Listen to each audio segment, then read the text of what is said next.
Hello, everyone. Today we have Narek Ghazaryan, who is a board member at the Central Bank of Armenia, and we are going to discuss with him two projects that we have been working on at the Global Forecasting School. The first one will be by Tinatin, who will present her work on the courses on Endogenous Policy Credibility, or EndoCred, as well as the inflation expectations. And later I will present the work that we started on building a professional AI assistant for reporting at policymaking institutions. So, Tinatin, you can start, please. Thank you, Asya, for the introduction. Thank you, Narek, for finding time. So I'll start today's meeting by discussing the courses offered by the Better Policy Project.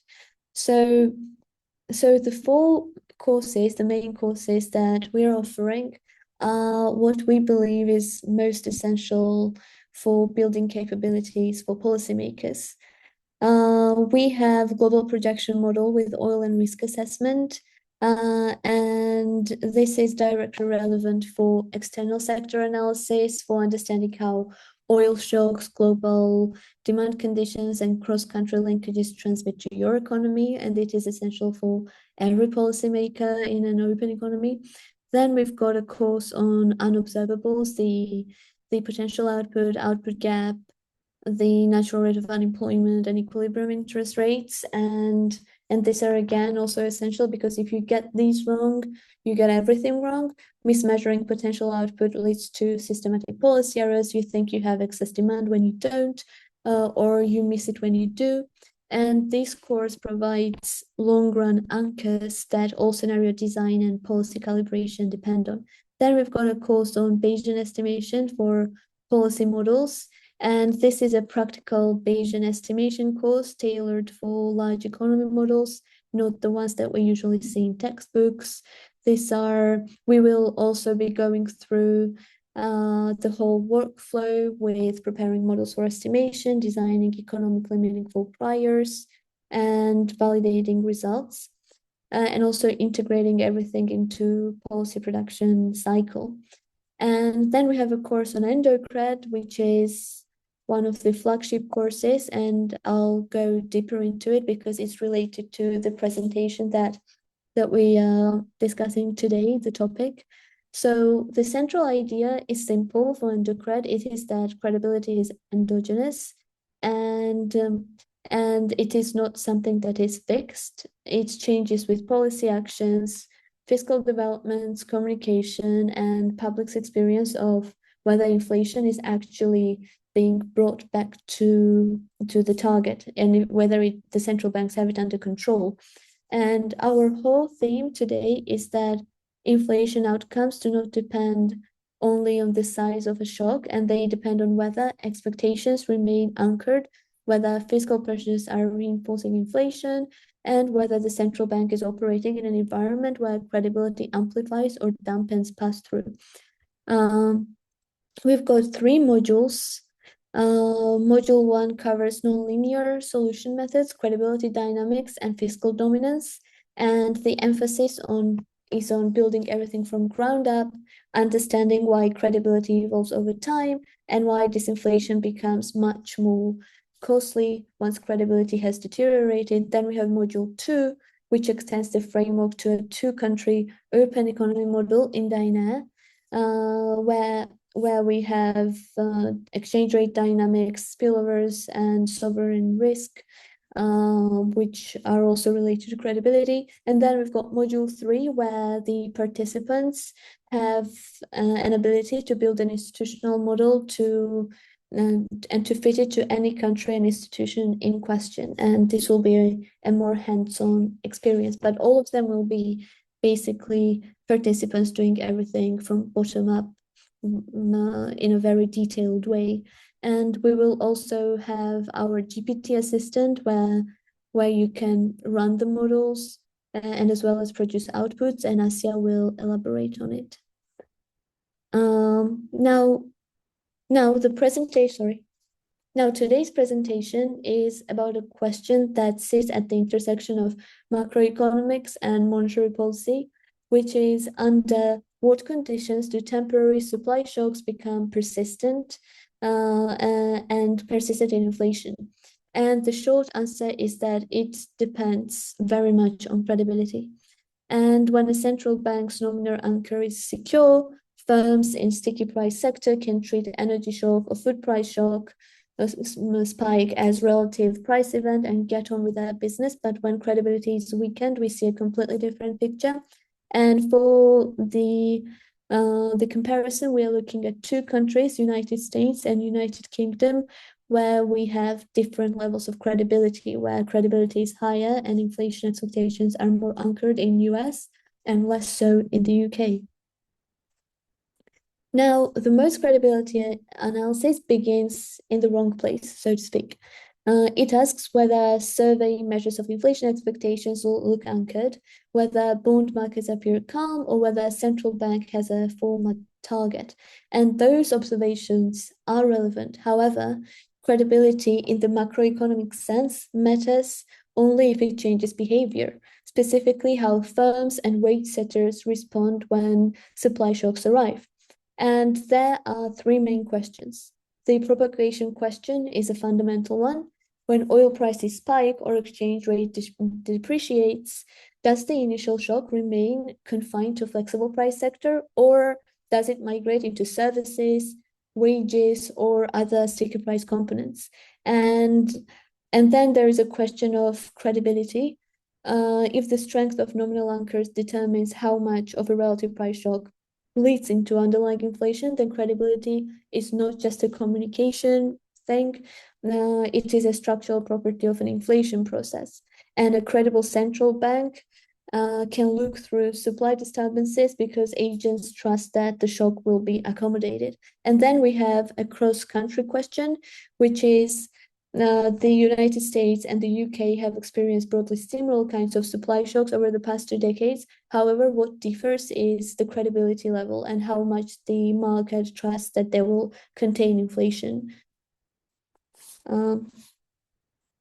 Another important question when dealing with such questions is looking at different measures of prices. We have flexible prices, such as energy, food, tradable goods, which are items sensitive to exchange rate movements and supply side shocks, and they adjust immediately to cost change.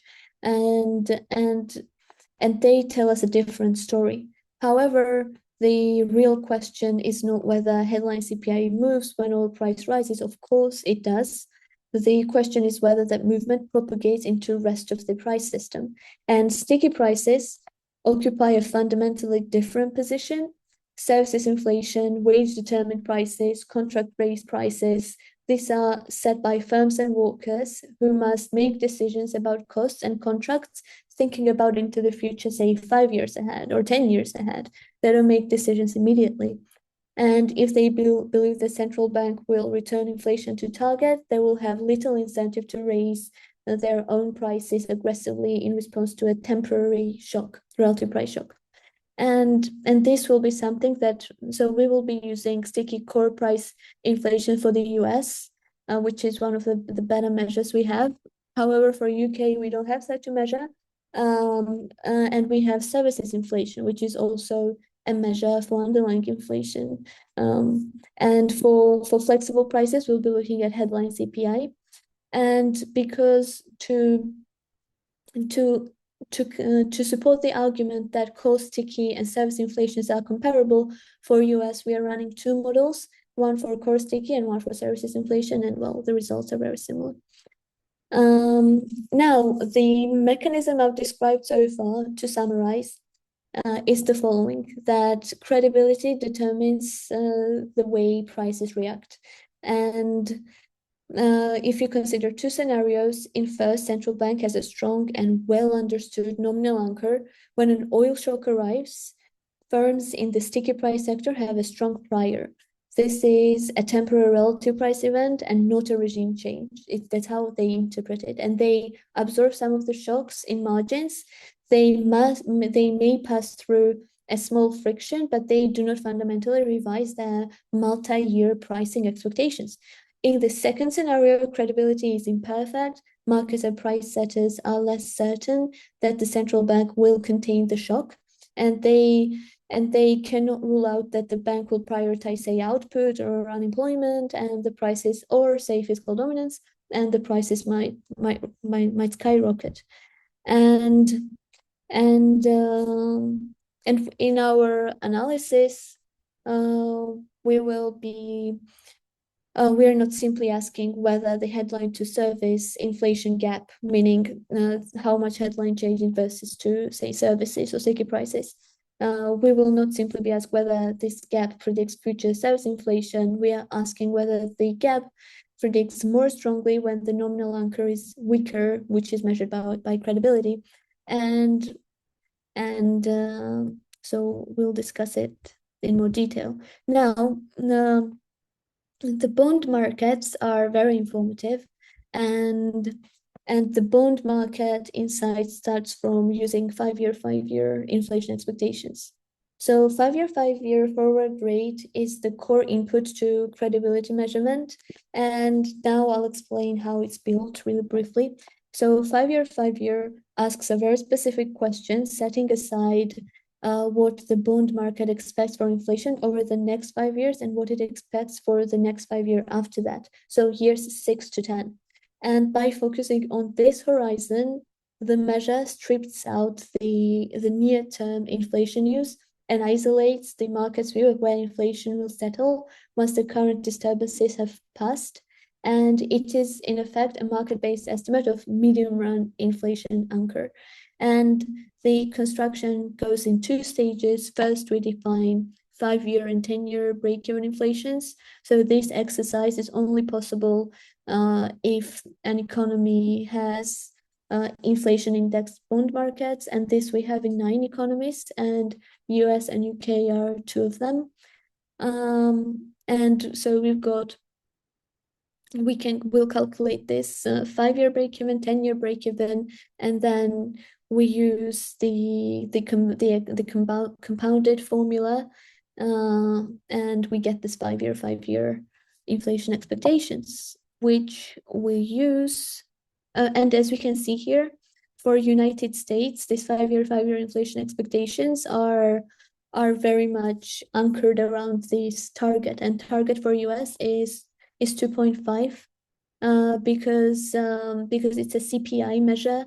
It's a core sticky CPI measure. It is true that the target used by the Fed is 2, but it's for PCE inflation, and for CPI we have to adjust it a little bit higher because of the way that it's defined. And as we can see, we had some deviations during COVID, during the Great Financial Crisis, but in the big picture, it's quite around the target. However, when we look at UK, and for which we are using the target to be 3, because the way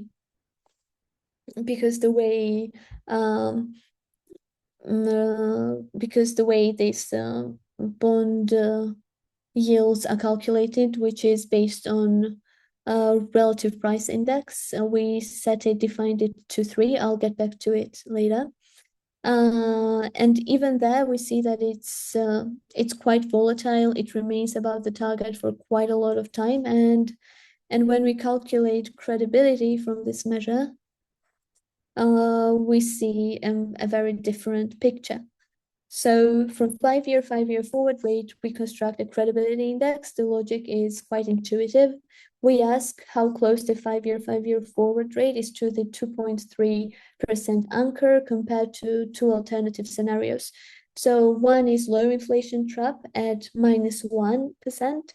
Think like Japan-style deflation or Euro area, but Euro area has never been that bad. I mean, not as bad as Japan. And then we have the other is high inflation trap as 5%, set at 5%. And think of a regime of when inflation expectations have become fully de-anchored. And the anchor must be country specific because the inflation target and the bond index are not the same in every case. So in the United States, the inflation is defined in terms of PC inflation, as I discussed, and this 0.5 markup is because coming from definitions. And for the UK, the inflation target is defined in terms of CPI inflation, while index bonds are tied to RPIs, relative price index inflation. And historically, RPI inflation has run about 1 percentage point above the CPI inflation.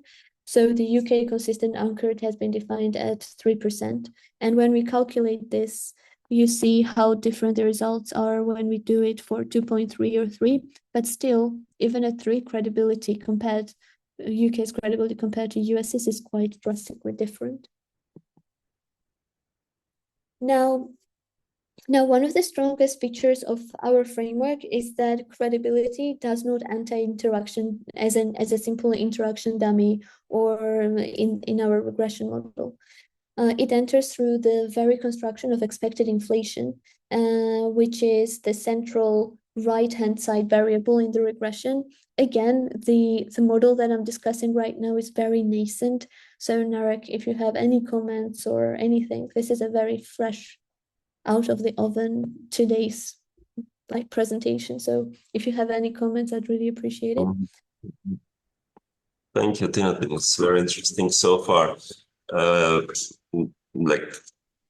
Just up to here on measuring credibility, it's first, it's a very good idea to use market-based expectations, to be short, because you're using these traded instruments and derive expectations out of these financial market priced instruments. And the approach is really robust and welcomed and widely used, by the way, also by credible institutions across the world. Now, if we go to the essence, we have here 5-year inflation expectations, which ideally, if a central bank is credible, markets believe that they will keep inflation close to their promise in 5-year horizon. So if we have deviation, then obviously there is a signal about mistrust to the central bank. However, the situations can be different, and we should also introduce a relative component here, depending on the situation. And to be more specific, if we could combine two information sets together, I think we will get a more robust measure. And that combination is about having short-term inflation expectations and 5-year expectations, so 1 or 3-year inflation and 5-year inflation expectations. And the idea behind this is that if you have a inflationary shock, that will be obviously seen in 1 or 2-year horizon, because it's difficult to bring inflation back in a relatively short period. Yeah. And if a central bank is credible, it will be able to bring back inflation in 5 years' time. However, one story is that you have, say, 10% inflation shock from 1 to 3-year inflation horizon, and then your inflation is anchored in 5-year horizon. Another story is that you have 4% inflation shock in 1 to 3-year horizon, and when your inflation expectations are anchored in 5-year times. So if you combine these heat measures, the shock measure, plus with 5-year horizon expectations, I think we will have a more robust measure. And if you come up, if you can show that, for example, in the United States, which is more credible than the UK,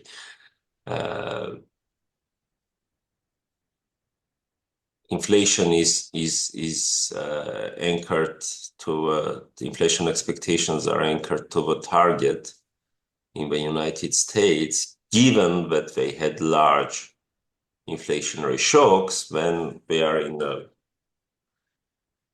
they have this is a plus to the credibility, yeah. But if there were no shocks or small shocks, and I'm not that well, history is obvious for us, yeah. I'm discussing more of a hypothetical case. If the shocks were low anyway, inflation will be close to target in the medium term, I mean, expectations, yeah. So to sum up, if you combine inflation shock measures with inflation expectations, you will have more robust picture. So one situation is when there are no deviations from inflation, there are no pressures for inflation to move, and inflation is expected to be close to the target. This is so-called the question mark credibility, yeah. But when you see that there is this inflationary pressure coming and it is seen in 1 and 3-year horizon, and still your 5-year expectations are on the target, which is way more robust a measure of credibility. However, so this was just a suggestion. However, what you are showing right now is still a highly value-added indicator, because if 5-year inflation expectations are moving even slightly, then presumably there was a huge pressure. Plus, in your sample that you are presenting, obviously there were inflationary shocks after 2022. Yeah, so this inflationary high inflation episode is in there in the data, and we can see that in US credibility is higher compared to UK. So this is in line with history and recent developments. So your indicators are robust. So to sum up on this point, what you are showing completely makes sense. Given the history, given the methodology. This is why Bank of England is more concerned about the current situation compared to the US. Yeah. And this is one. Second, my suggestion is if you combine 5-year expectations with 1 and 3-year expectations, you will be able to show an even more robust measure. Yeah. Yeah, that's indeed interesting. So right now we're using a medium-term inflation expectation measure. So it's from 6 to 10 years what they think will happen. But yeah, I think it's very intuitive to also think about, well, how much do they respond in short-term horizon? So great suggestion. On the short-term horizon will show you the magnitude of a problem. Was there a problem on inflationary side? If the answer is yes, then how much? And then by having this, you will be able to show how really credible the institution was to manage this problem. So you are explicitly capturing the magnitude of a problem which the central bank was able to manage, because here it's implicit. It's not clear. We do see that the situation is fine in terms of 5-year expectations in the US, but the magnitude of a problem which was solved by the central bank is not seen, and you will be able to show that with either this showing the inflationary shocks that hit the economy, or just simply measuring 1 to 3 year inflation expectations. Both will help you to explicitly communicate the amount of the work that was done by the central bank. But yeah, but again, 5 years are also very informative, given that we are talking particularly about historic events that are clearly in there. Good, we can continue. Thank you. Yeah, great suggestion. We'll keep it in mind. So the way this credibility enters the model, again, as I mentioned, is not just with an interaction term with relative price difference, but we also have it in the way we define expected inflation. So this is what you see in most structural models when you have expected inflation dependent on the expectations of inflation, which here is the 5-year inflation, and we times it by credibility. So when credibility is 1, when credibility index equals 1, expected inflation is entirely determined by the 5-year bond market measure. But when credibility is lower than 1, then we have some persistence, and we have that expected inflation shifts way towards lagged realized inflation in this TQ or services sector.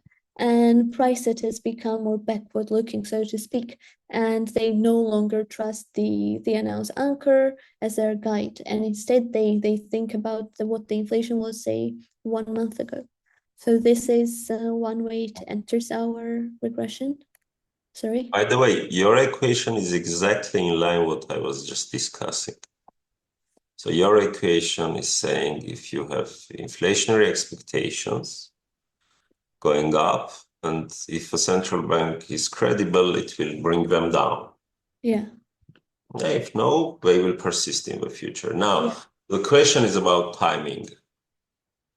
So your explanatory variables should be, I think, 1-year expectations, 3-year expectations, and your dependent variable, your result variables will be 5-year expectations.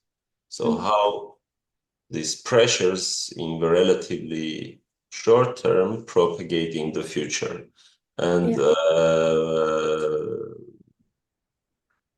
numbers are important. And so my suggestion basically in your equation language was to have 1 or 3-year expectations as explanatory variables in your this is equation. what we have in EndoCred. Yeah. And then get medium-term expectations. Yeah, thank you.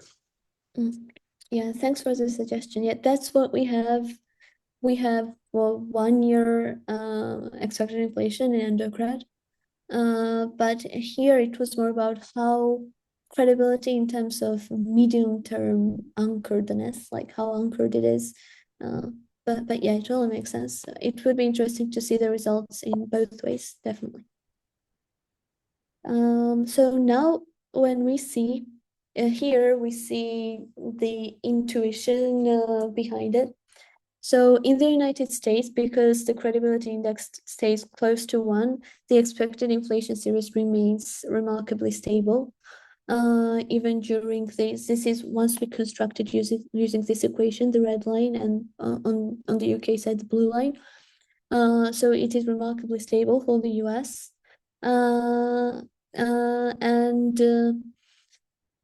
And the gap between actual and expected is what we use in our regressions, as I'll show later. And in the UK, the picture is different because the credibility index is more volatile and sometimes falls immediately below 1. The expected inflation series is visibly pulled upwards during periods of realized inflation pressure. And this is not a coincidence. It is the credibility mechanism operating as a predicting as it would be predicted to operate, that lower credibility means larger weight on recent realized inflation, and that market price and that makes pricing environment more backward looking. So here is our very simple empirical framework. It's a very simple, stripped down framework. It's basically rearranged Phillips curves so that I could estimate it empirically, just simple regressions. And we have as the dependent variable is the inflation gap, actual sticky or services inflation minus expected inflation, as we defined before what expected inflation was. On the right side, there are two terms, lagged inflation gap and the credibility interacted relative price gap. The lagged inflation gap multiplied by this persistent coefficient rho captures inertia when the actual inflation gap is positive, when services or sticky inflation is running above expected inflation, how quickly does it close? A high rho means slow reversion. The gap is persistent and takes many periods to correct, and low means the reverse. Then we have the second term, which is the economically central one, so to speak, the relative price gap, Q, which is defined as the difference between headline inflation and sticky or services inflation indices in logs and lagged.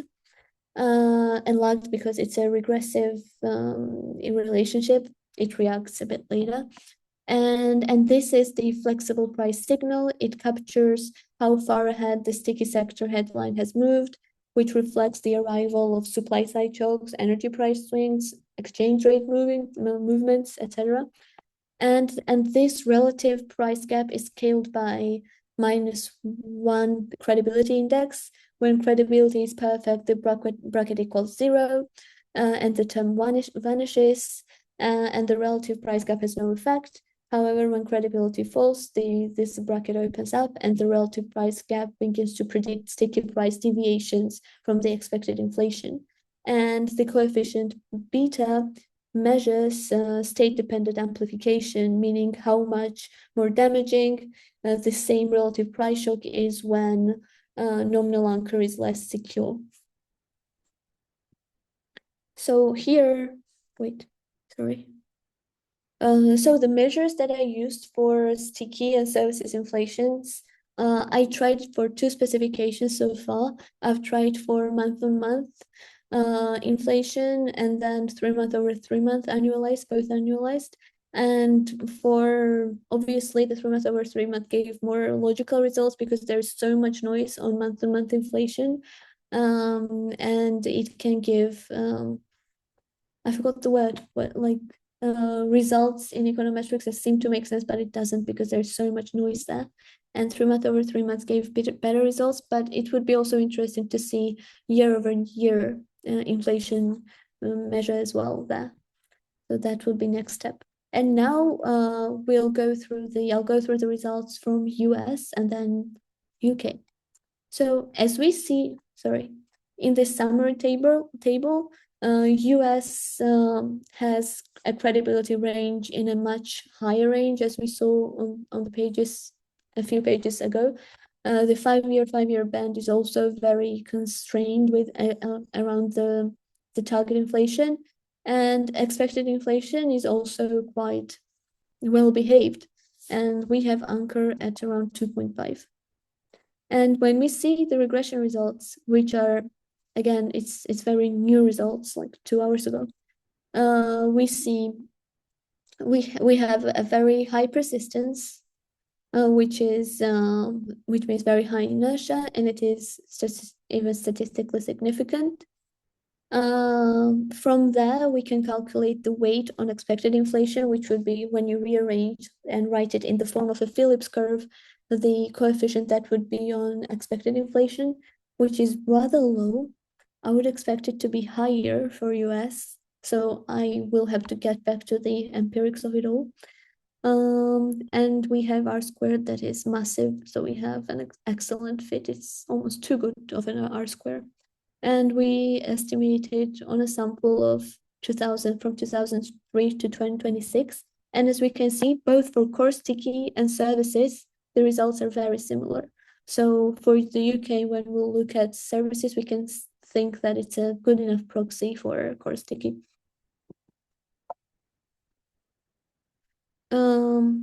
And now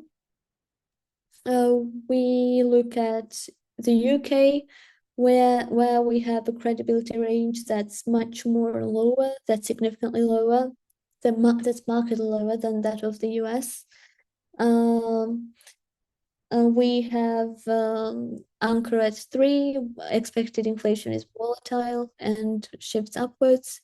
And yeah, again, the thing that we discussed, RPI versus CPI, retail price, sorry, I think I called it something else. It's retail price index versus CPI. And retail price index is what is used for government, what government bonds are indexed to. I think I said relative. And so the results here don't make a lot of sense, at least for now, because, well, for monthly, we can say it's because it's super noisy, but for 3-month over 3-month, again, we've got high persistence, but then we've got a very low pass-through. Here we've got a very high pass-through. For compared to US, we would expect that pass-through would be higher here, and we would expect that persistence would be higher here as well. But for this specification, we don't see it. Maybe I have to look more deeply into the target. Is it 3 or is it more or less? And maybe it would make more sense to run it on year over year. Again, that's a very nascent stage of the model. So I won't spend more time on this slide. To sum up, these empirical results translate into a narrative about shock propagation, a supply shock, rising oil prices, a weakening exchange rate, food price spikes driven by geopolitical disruption, all of which arrives first in flexible price sector. And it causes headline inflation to rise above sticky price measure, opening the relative price gap, which we had called Q. And then what happens next is credibility. In a high credibility regime, the bracketed term beta times -1 credibility is close to 0. The relative price term has little or no predictive power for future deviations of sticky inflation from expected inflation. The sticky price firms treat the shock as temporary and they do not revise their multi-period pricing strategies. The gap closes primarily through the flexible price sector normalizing as shock passes, not through sticky prices rising to meet it. And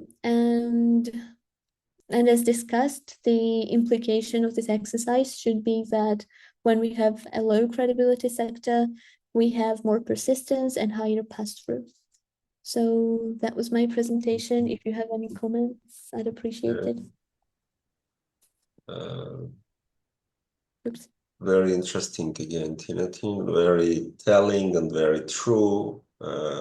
So at the top of the pyramid, everybody can see that the Bank of England is more concerned compared to the Fed when it comes to the recent oil price shock.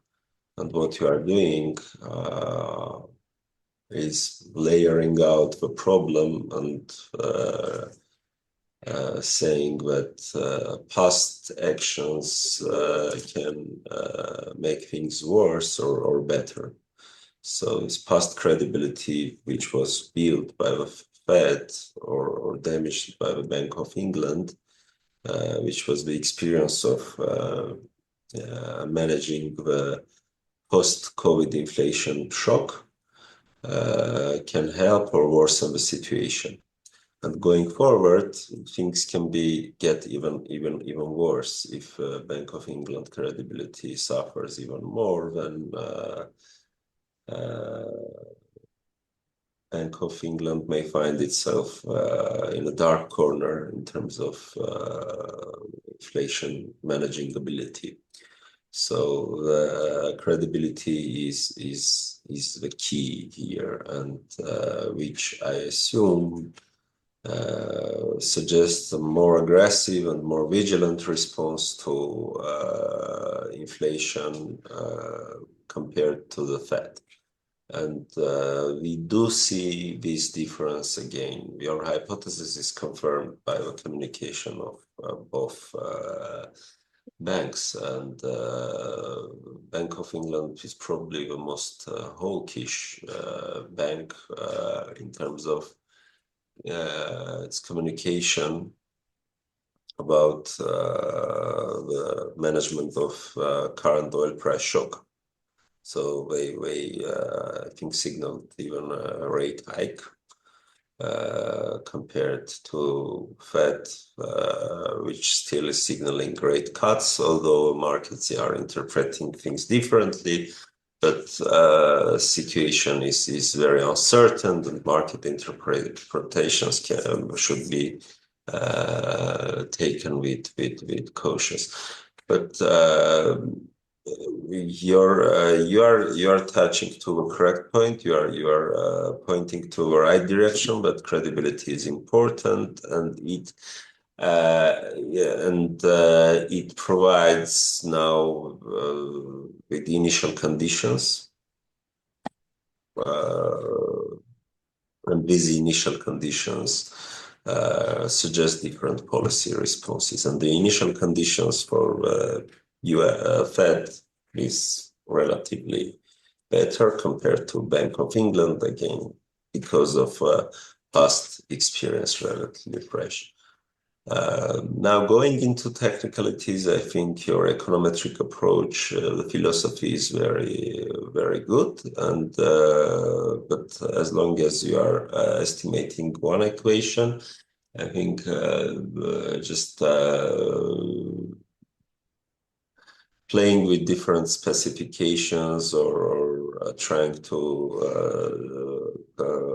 do some technical improvements will bring your results more to your initial hypothesis. So this is always with estimation, which is always the case when you estimate just one equation in with the econometric techniques. So it's not, you're not doing a structural model. So structural model is the second step. So this is the very especially when your results are very fresh, and this is the first try. I think for the first try, these are really good results. So overall, we are moving to a right direction. This is already work with value added.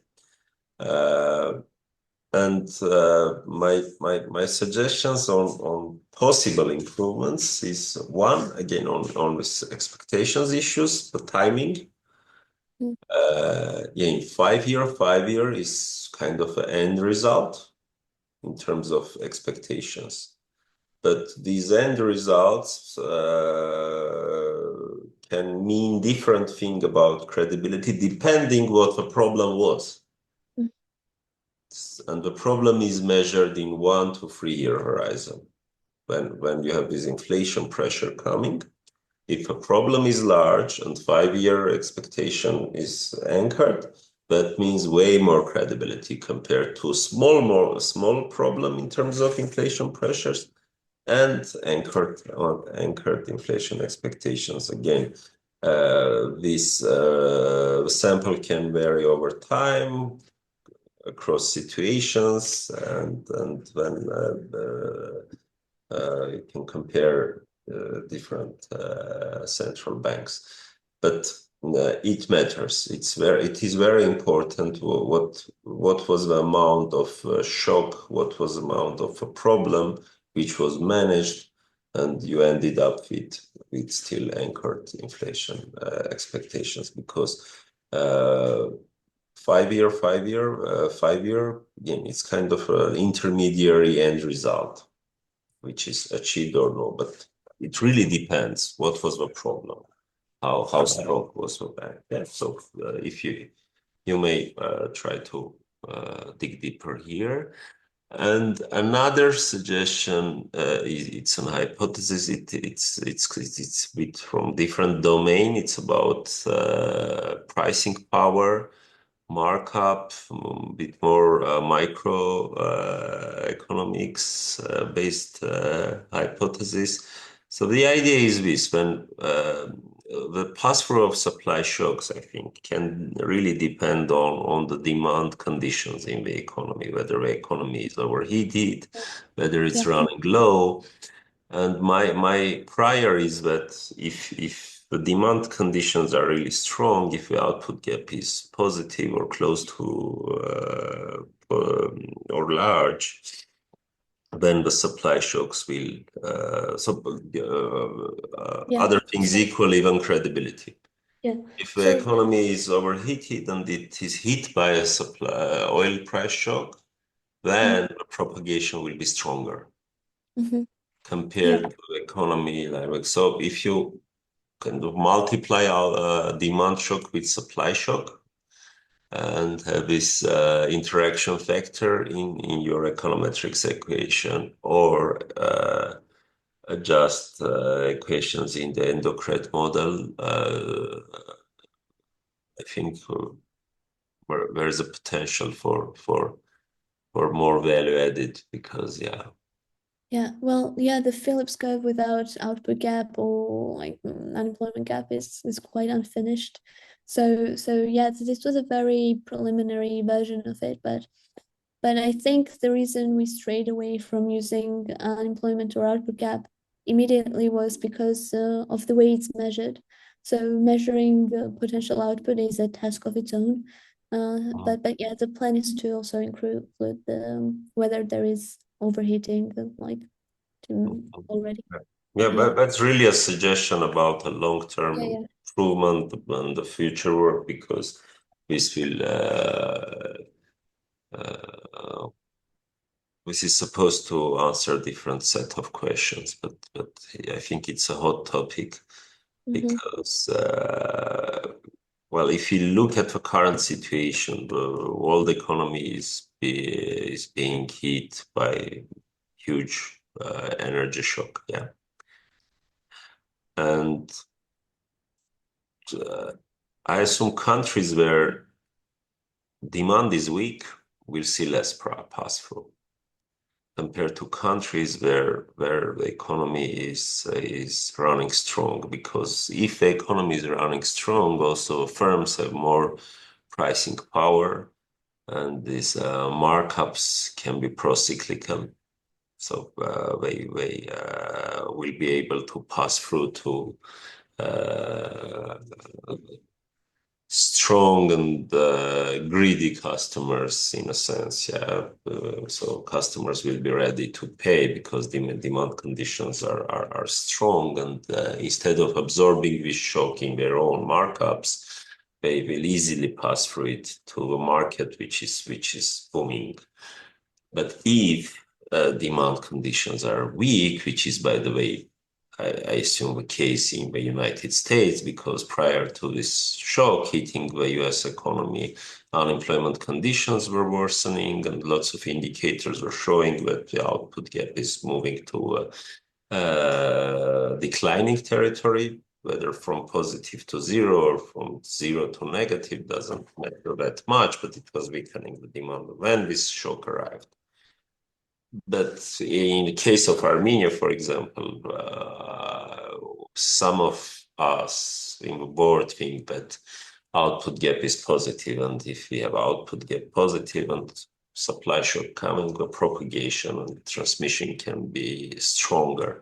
Then the question comes how a central bank will manage, and when the credibility is really important. But again, this is a more long-term development and final first suggestion, which really I think needs to be done, is the policy implications for current situation. Well, you're analyzing credibility, and diagnosing it and interpreting the implications on policy, but we can be really specific now. So what does that mean for the current situation? Does that mean that Bank of England needs to be really hawkish to avoid even worse problems in the future? And does that justify the behavior of the Fed in terms of communication now? So to sum up, just improvement, playing a bit more with your econometric equation is expectation timing issue and policy implications. Yeah, that's when EndoCred model comes in. Yeah. Yeah, thank you very much for your comments, for listening. I really appreciate it. We'll keep it in mind. Thank you. Thank you. Thank you. Now, Asya's. Yes, thank you very much, Tini. It was very interesting, and thank you very much, Narek, for all the useful comments. And now let me talk about this AI assistant tool that I have been recently working on. So we call it AI report assistant. The idea is that it's going to help us write our reports, all of them, the JIRA report from the GFS or even a monetary policy report. So it is a structured analytical writing tool that is powered by AI. So what is the problem actually with the writing, analytical writing, writing reports and so on? As it happens all the time in institutions that several people work on the same report.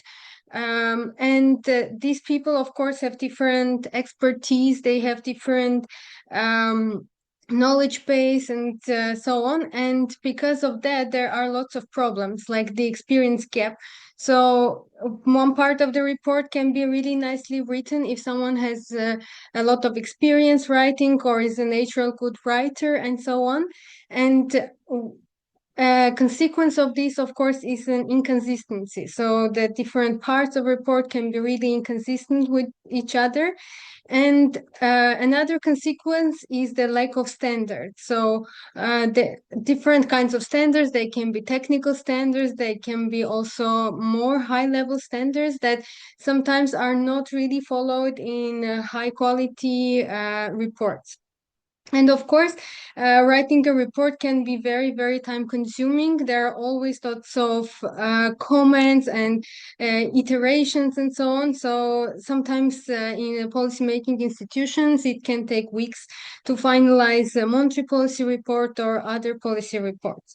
So taking these issues that we have into consideration, we wanted to create this structured analytical writing tool that is powered by AI, and it will have several ideas behind it.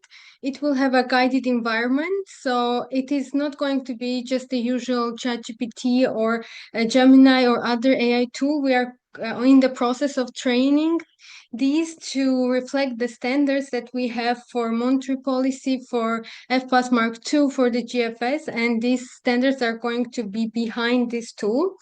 And of course, they are all the professional structures and ideas that we have been developing over years and years. And these tools are going to help the economists to structure and the reports, and of course to have a consistent narrative all along their reports. So the embedded standards, so just not just technical standards, but also logical and narrative standards will be embedded. And if it's an AI tool, it doesn't mean that there's not going to be human supervision. Of course, it's going to be human in a loop tool, and it will just support and make the human thinking more efficient, but not replace. So what is this AI report assistant? It is a structured report editor. So in a minute, I will do a demo of what we have so far. It's still a work under progress, and of course, all the comments and ideas will be really welcomed. And as I mentioned, it's not a generic tool. It is it is going to be trained specifically for this purpose of policy reports. And the idea is it will understand the context of economics and policy. So we calculated some productivity gains. These are very initial calculations. We will provide more detailed ones as soon as we use it for the full process, like for JIRA or MPR. So, but we expect that on average, it will deliver us 4 to 10 times productivity gains. So let me just show you what we have right now. So the idea is that this is only for one person now. So one person now works on it, but we will have options to include multiple authors and include comments and notes and so on, so on. It's all for later. So to create a report, there is a list of templates, a cover page, table of content, plain text, charts, tables, and so on. So it is very interactive. So we can name the report here. We can save it and export when it is done. Here we can, for the cover page, we can upload images, have titles, add pages from our menu, and of course here we type the text. Can remove the pages. We can reorder them as well. We can easily create charts. So if we choose a file from, for now it's just the CSV format that's supported, but we can extend it later, and it easily creates the charts that are consistent with the GFS standards, which is the fonts and the colors and the axes and so on. So, and the same easily can create tables with just one click.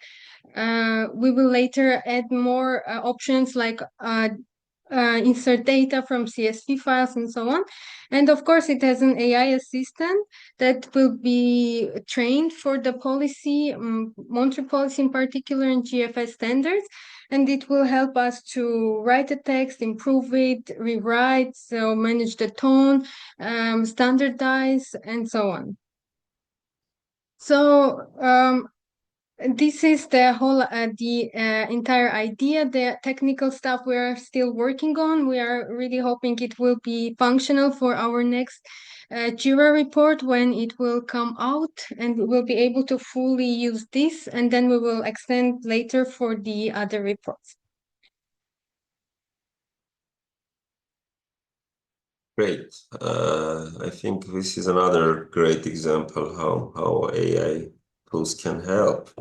And you are using recent innovations in technology to improve teams' productivity and GFS productivity, which is very welcome, but you are using recent technologies. However, I'm wondering how efficiently you are using this, because when it comes to AI agents, number one question is how your human interaction improves things going ahead. So you can train your agent continuously, and depending on how you interact with the AI agent, your results will be different.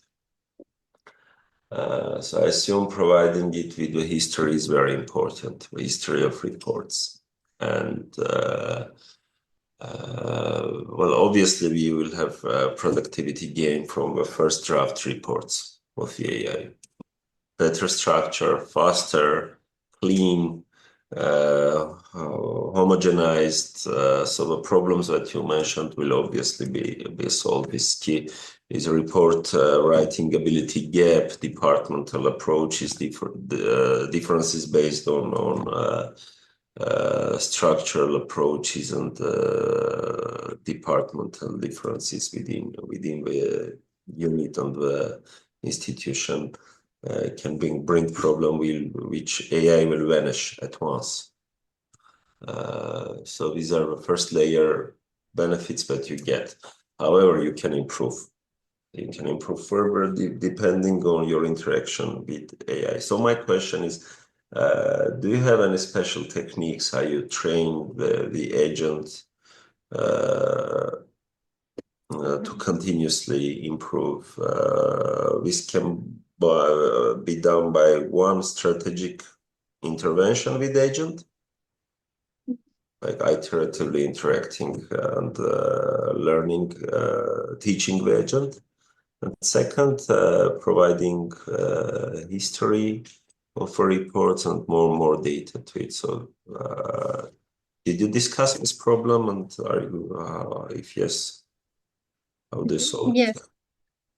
Yes, so first, with this tool, the problem with data generation and chart report and tables, that's completely going to be eliminated. So it will be just almost no time consuming at all. But this writing the text is, as you mentioned, is a more significant issue. It's also a more important issue. So that is something we will pay more attention to, in particular, how we are going to work with the agent, how we are going to train it.